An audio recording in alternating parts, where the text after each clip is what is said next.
Новый скандал в Белом доме. Трагедия в Узбекистане. 2 детей погибли, десятки человек пострадали в результате прорыва дамбы Сардабинского водохранилища. Подробно. Лично снимаются ограничения. В Москве маски, перчатки обязательны.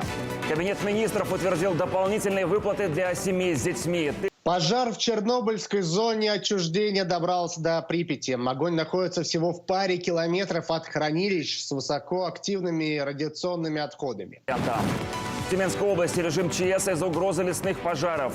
О ситуации в странах СНГ.